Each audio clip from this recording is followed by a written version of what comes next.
God for all your prayers for Pastor Joy.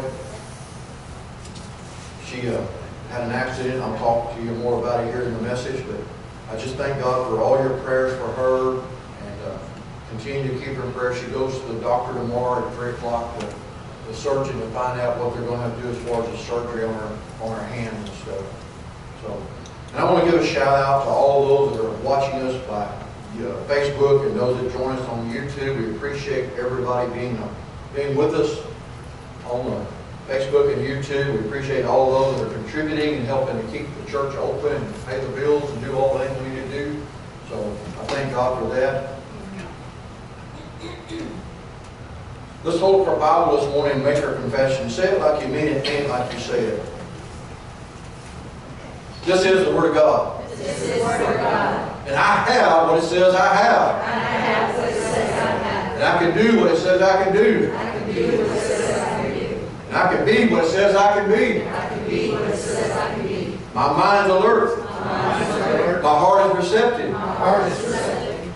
I'm a winner. I'm a winner. Not a whiner. Not a whiner. I'm a doer. I'm a doer. And not just a hearer. Not just a hearer. I said I'm a doer. I'm a doer. And not just a hearer. Not just a hearer. In Jesus' name. In Jesus' name. Again, the Bible says we're all part of the body of Christ. So turn to somebody in front of you, behind you, next to you, and say, thank God you brought the rest of my body.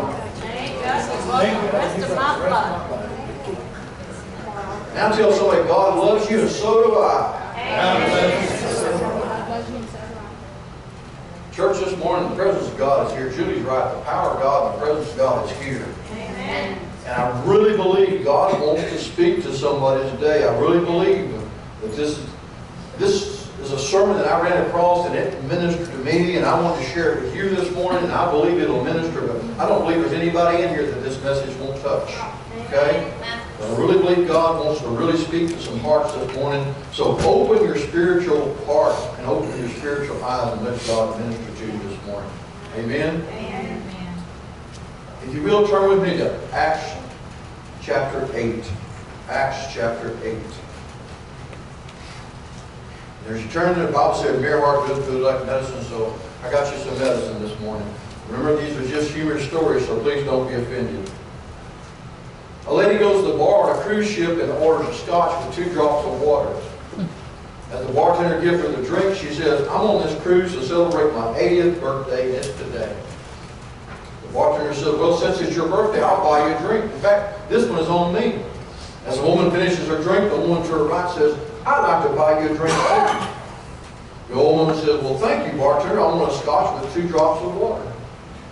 "Coming up," says the bartender, and she finishes that drink. The man to her left says, "I'd like to buy you one too." The old woman says, "Well, thank you, bartender. I want another scotch with 2 drops of water." Coming right up. As he gives her a drink, he says, "Ma'am, I'm dying of curiosity. Why scotch with only 2 drops of water?" The old woman replies, "Sonny, when you're my age, you've learned how to hold your liquor. Holding your water, however, is a whole different issue."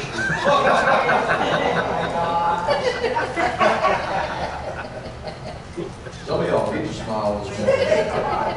Listen, old is when your sweetie says, "Let's go upstairs and make love," and you answer, "Pick one, I can't do both." Oh my God! Old is when your friends compliment you on your new alligator shoes and you're barefoot. Oh.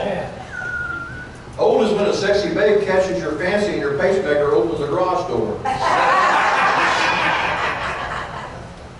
Like this. And old is when you don't care where your spouse goes, just as long as you don't have to go alone. Old is when you're cautioned to slow down by the doctor instead of by the police. Old is when getting a little action means you don't need to take any fiber today. Old is when getting lucky means you find your car in a parking lot. Old is when an all-nighter means not getting up to use the bathroom.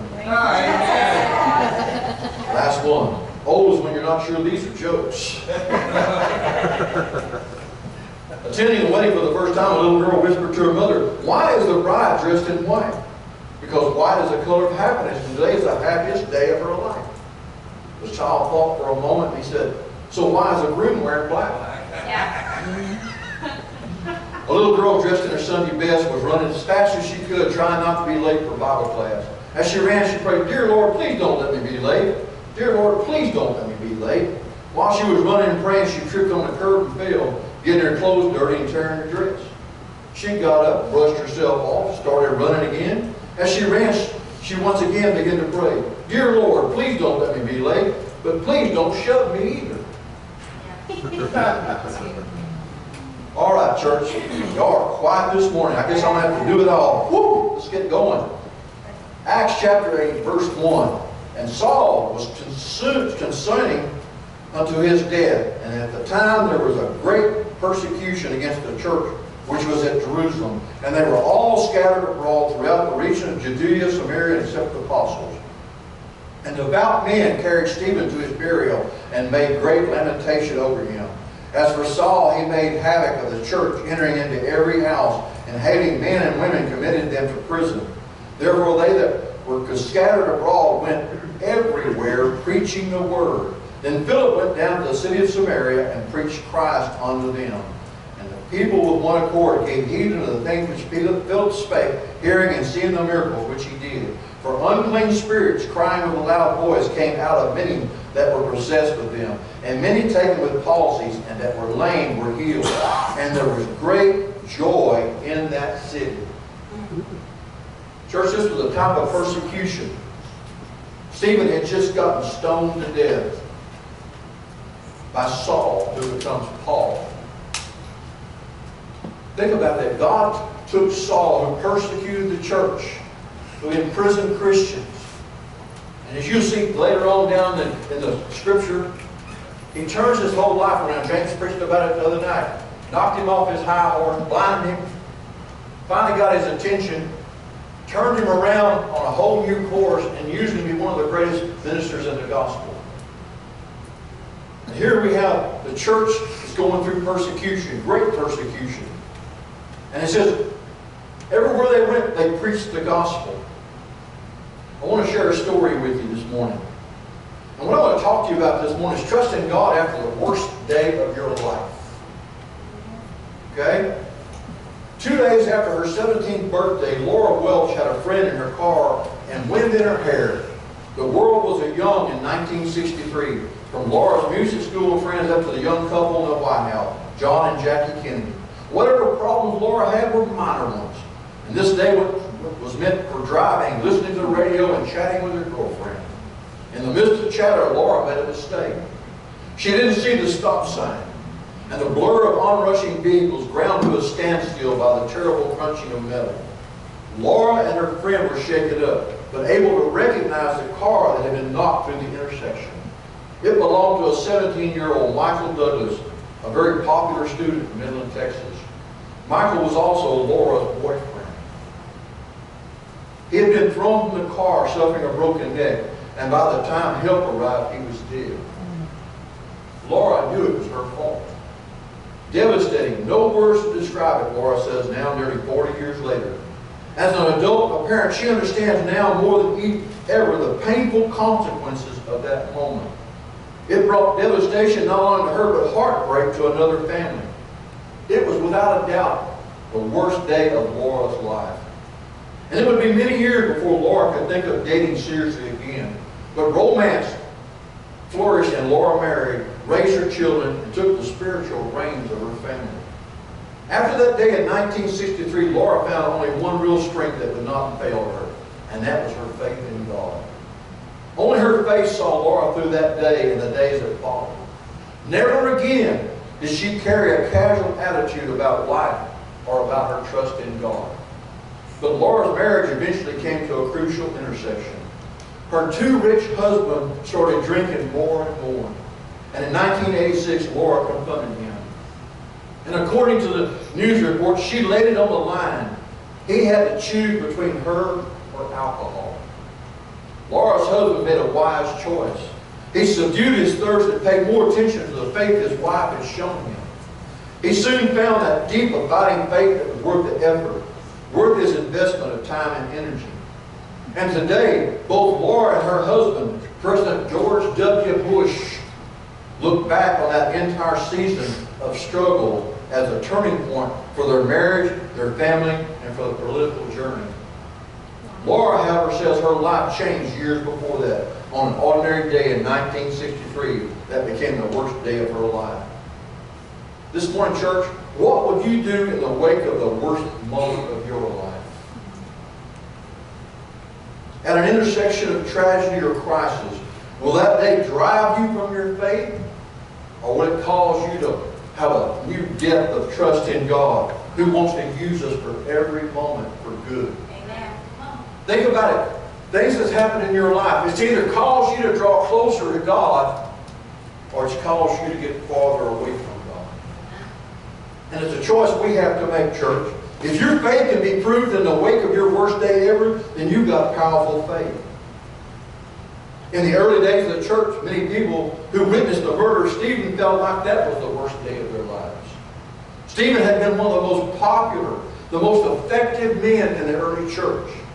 He was godly to the core. He was filled with grace and love. And he had the ability to do signs and wonders as he prayed in Jesus' name. Stephen was one of a kind. And many people looked up to him. Thousands of new believers worshipped him in Jerusalem. And most of them loved Stephen. But a flash of violence erupted at a key intersection for the church. And without warning, the unbelievable came to reality. Stephen was arrested. He was charged and he was executed. The enemies of the church took off their gloves and they stoned Stephen, breaking his body and leaving him lifeless on the rocks. The killing of Stephen then opened the door for all kinds of persecution. Men, women, teenagers, boys and girls ran for their lives. Some of them couldn't run fast enough. Some of them landed in prison. Some of them even eventually lost their lives as Stephen had. If the early church had written a book titled, it would have been titled, Worst Days Ever. And many a chapter would have been written about the events of Acts chapter 8. Listen, I've known a lot of worst days.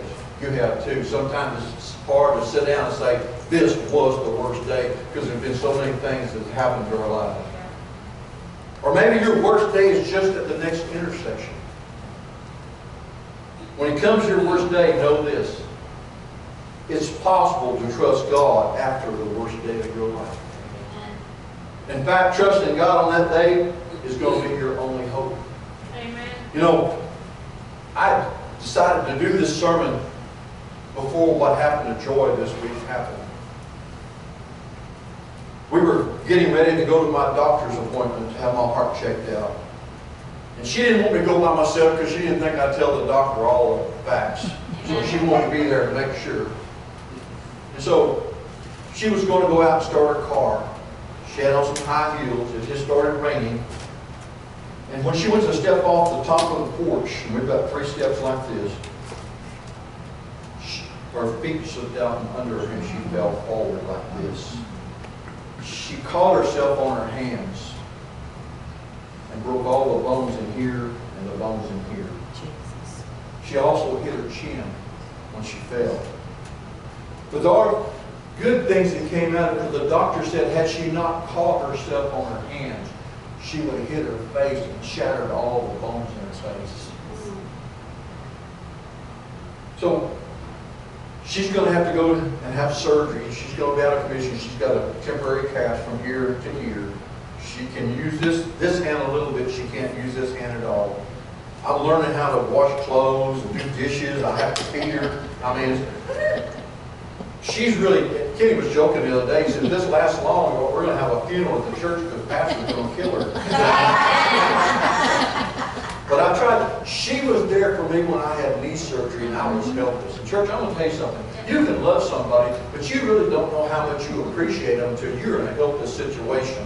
Amen. And she was there for me and did everything she could to help me. And now this is my opportunity to do for her. Amen. But like I say, there's a lot of things that happen in our life we don't understand.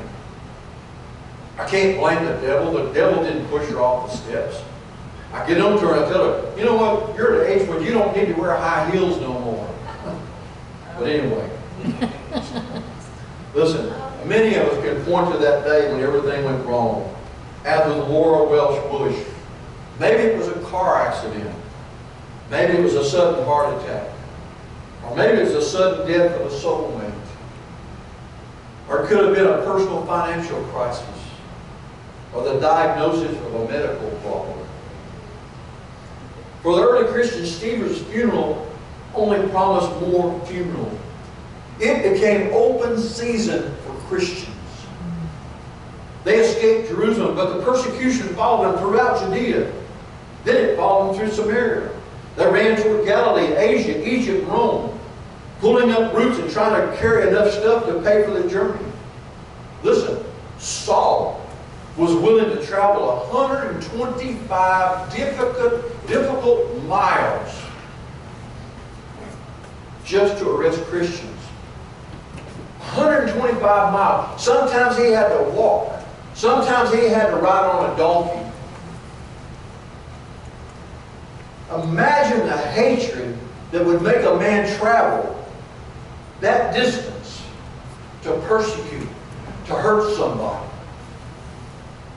Church, we're experiencing some of that hatred in this country today. That's right, brother. Come on. It's mind-blowing what some people will do to somebody else. That's right. Imagine the fear of the Christians that were hiding from him. Listen, if life is declared open season on you, know this. It's just a part of life. Nothing in the Bible, nothing in nature of God suggests that bad things won't happen in the course of life. If you live long enough, some things will in fact crush you. Jesus said, in this world you will have tribulation. You're going to have problems. Just because you're a Christian does not mean you live a life where you never have a problem again. In fact, you're probably going to have more problems, so the devil's going to come after you because he wants to steal, kill, and destroy. He wants to discourage you. He wants you to get to walking in fear. Amen. Amen? But he said, be of good cheer because I have overcome the world, church. And because he's overcome, you and I can overcome the trials, the tribulations, the problems, and the tragedy that happen in our life.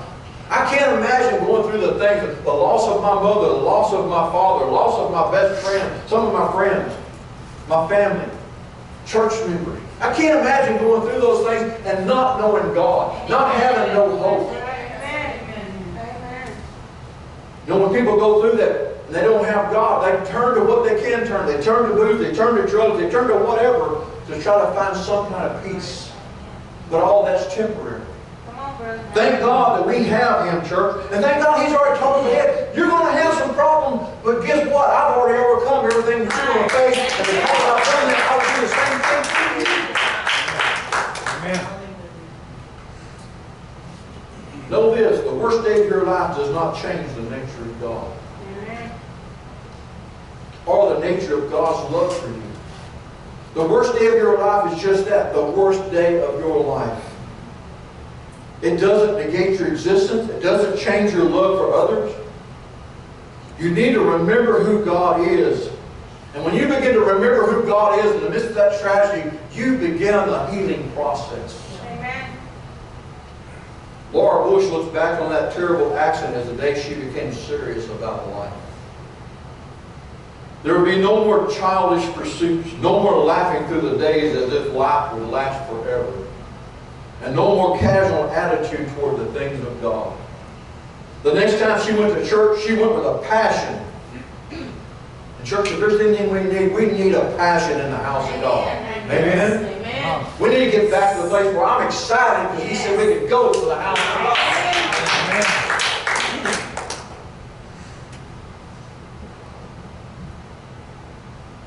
She had a passion. And it's that passion that molded her. And molded her until she was a woman whose faith was strong enough to help mold the president.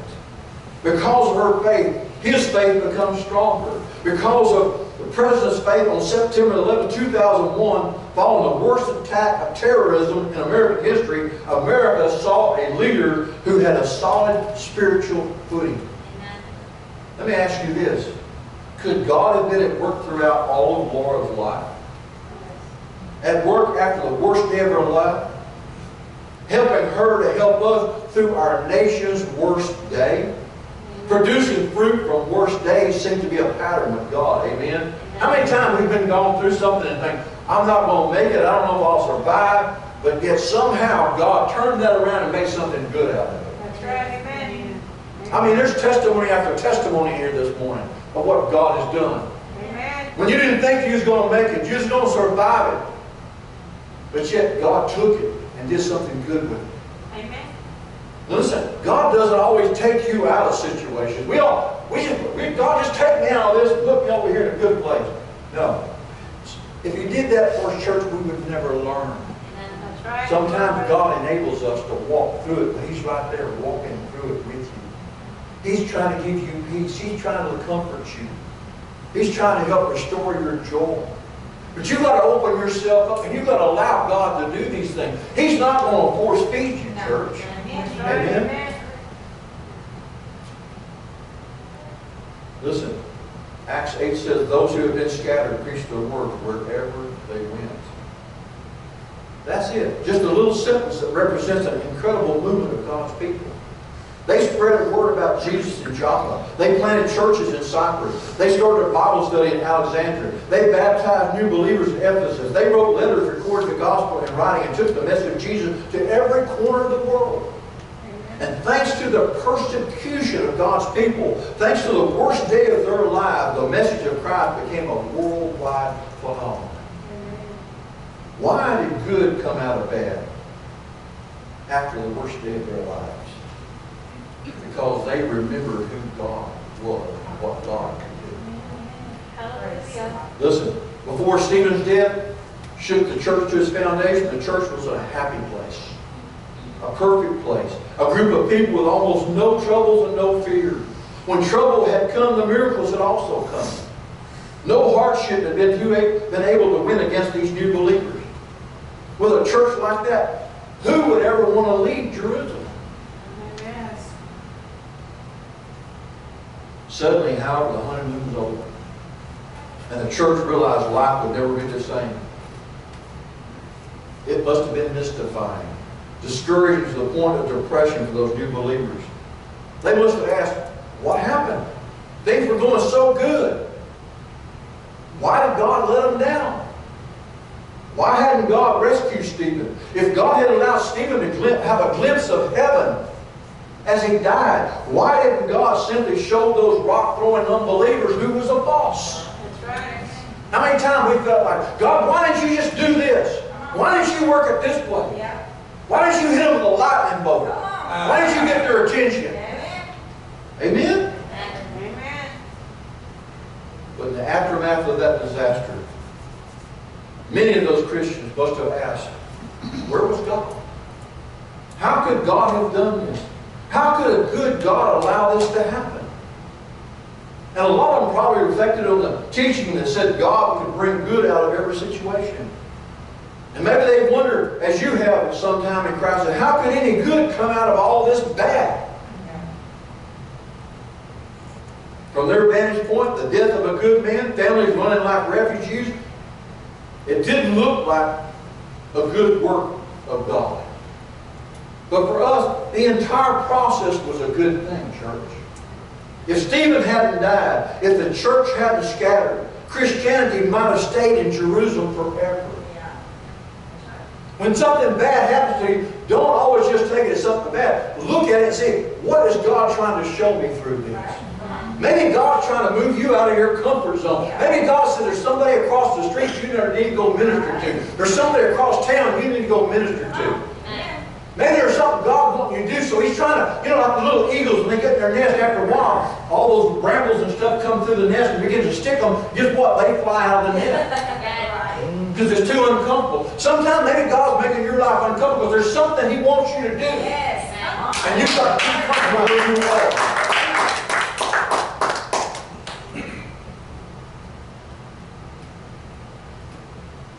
God could be working a difficult situation in your life right now. And it could be years before you understand, why did this happen? What was the reason, God, behind this thing that happened in my life? And sometimes you may never know the answers. Faith is believing that God is at work during the worst day of your life. Even when you can't see how He's working. I'm glad God doesn't have to check in and say, Gene, I'm going to do this in your life. Is that okay?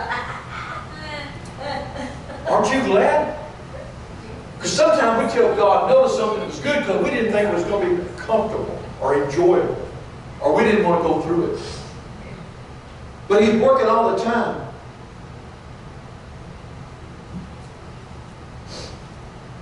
Trust God on this in church. He can bring good out of the worst day of your life. Amen. He's the only one that can. God is in control, church. And God is good. He's not out to get you. He's not out to hurt you. He's out to help you. Jesus said, I came that you might have an abundant life. He said that you could have a life to the full. But it's a choice we have to make. We're not robots. We're not puppets. He doesn't make us do these things. You've got to choose to do things God's way. Amen. Listen, the most important part of the story about Stephen's death and the persecution of believers may be proclaimed in this one verse in verse 5. Philip went down to the city of Samaria and will hang Christ there. At first glance, a few words may not impress you, but consider, it's believed that Philip is the same as mentioned in Acts 6:5, one of the 7 deacons selected to serve the church. Philip, too, is the very first deacon listed after Stephen. They were friends. Very likely, did Philip hurt to see Stephen murdered? Sure. It must have crushed him. It must have broke his heart to know he's never going to hold his friend again. And yet he saw him wrapped up in a grave sheet, and they had to lay him in a grave. To know that he'd never see his buddy smile again. But Philip did something we all got to do, church, if we're going to see good come out of the worst day of our lives. Philip kept breathing. Philip kept moving. Philip kept living. One of the saddest things I think, and we've seen it here in the church before, someone loses a child or loses a loved one, and then they just give up their life and they quit living. To me, that's sad because that's too well life wasted. What you need to do is you need to get back up. And you need to live that life for that person that you lost, that they're never going to get a chance to live. That's a greater legacy. That's a greater love for them. Amen?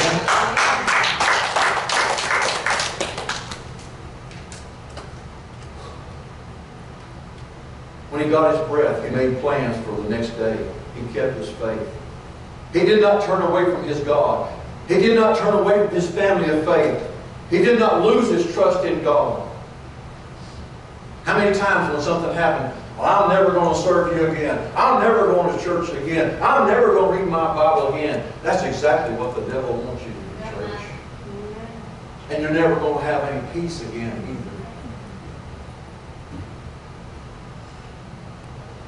If you read verse 5 out of context, you'd have no idea that Philip had just lost his best friend. You'd have no idea that his church had just suffered through a nightmare of the brutal murder of the most loved servant leader. Now, if you read verse 5, you'd think Philip was going about business as usual, preaching as he'd done before Stephen's death. Going to new places just like Jesus asked him. Living life as he did before. His heart had been cut in two. And at that point, when the worst day of your life comes, you have to either abandon your faith as useless or keep your faith as the only thing of value in your life. You have a choice to make. And the rest of your life is going to be determined on that choice that you make at that intersection in your life.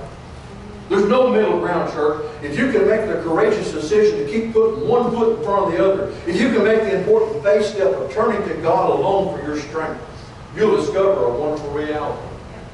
God can use the worst day of your life to take your faith into new areas of strength, to work miracles in the wake of tragedy, to bring good out of something that there is no good at all. So when you wake up on the morning after the worst day of your life, read your Bible. When you get over the shop, pray. When you gather your wits about you, spend time in praise of God. And give God thanksgiving.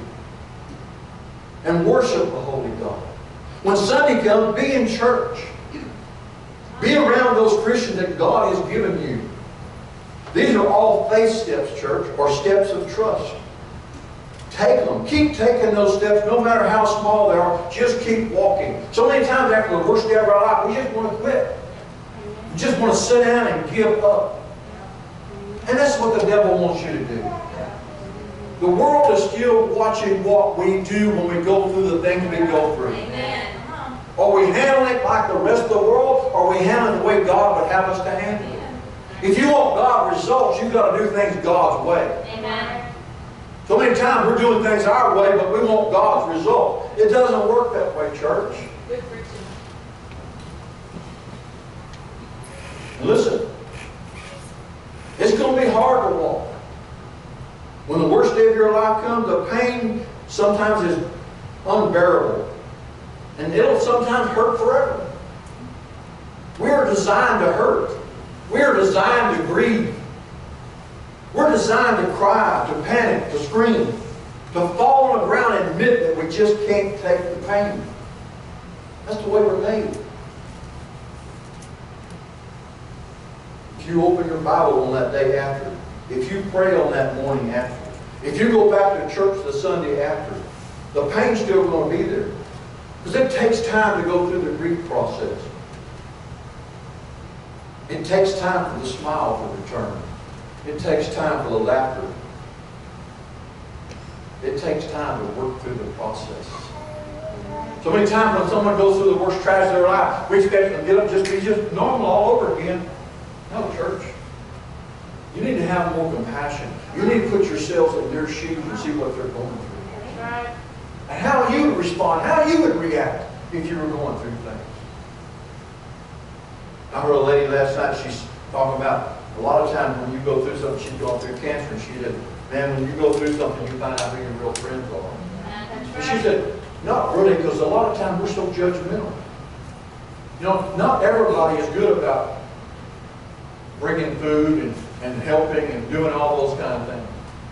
And she said, I learned through the process that down the line, the same people that weren't there for me when I thought I needed them were there when I really needed them for something else. And sometimes we're so quick to judge other people. You don't know what's caused them to be the way they are. But we need one another, church. We need the Christian family. Amen.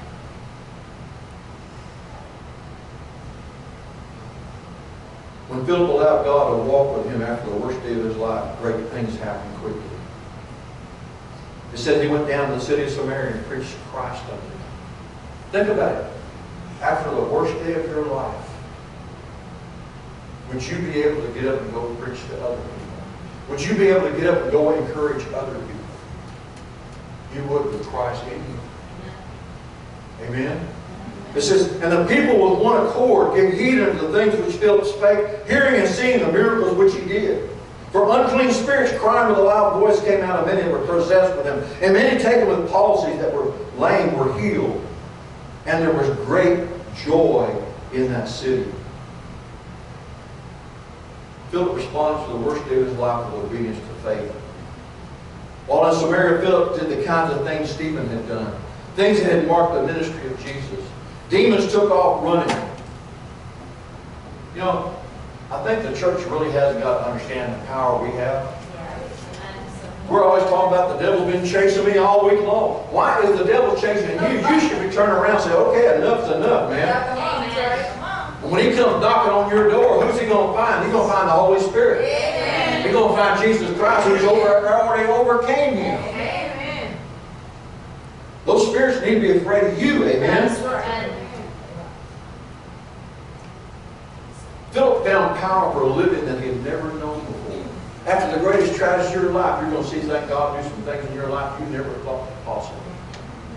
He's going to make you stronger than you've ever been before.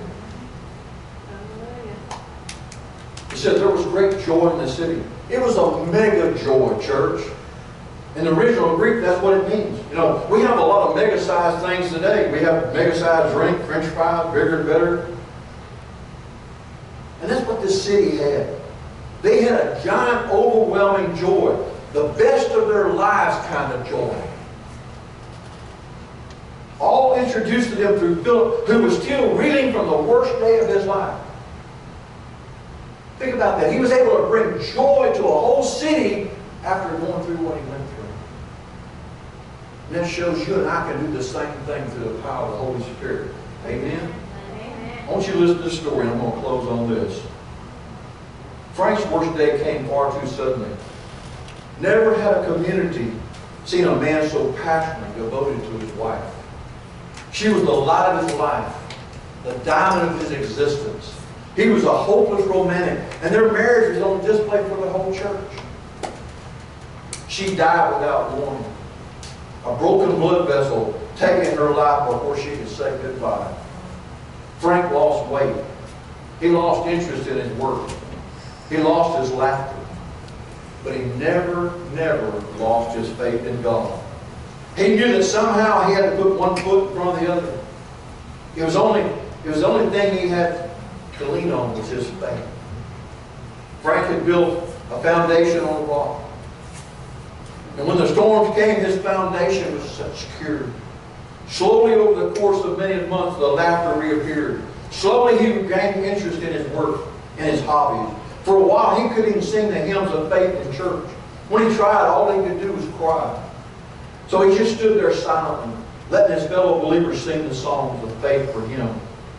Then one day, he began to sing the songs. Then one day, he picked up a grandchild, and he saw a familiar light in her eyes. One night, he laid down to sleep and realized he had honestly enjoyed life that day. What Frank couldn't see that night was that what the rest of the community had seen for months. The way his daughter and her family watched him. The image he had created for his grandchildren. A few of them already in the first days of their marriage. For 2 years, they had watched this man recover from the worst day of his life. They had seen the pages of the Bible become more worn, more tattered, more stained with tears. They had seen him pray so earnestly in church. And they knew his praying wasn't reserved for hours inside churches. They had seen the way he encouraged others, the way he was ready to help the slightest need, the way he poured himself into service. And they'd also seen the way God had lifted him up from the worst day of his life and restored him the joy of his walk and the laughter to his soul.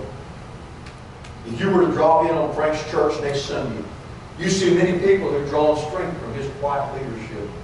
They can't help but be drawn to his joy. Supersized, mega-sized joy that can't be contained.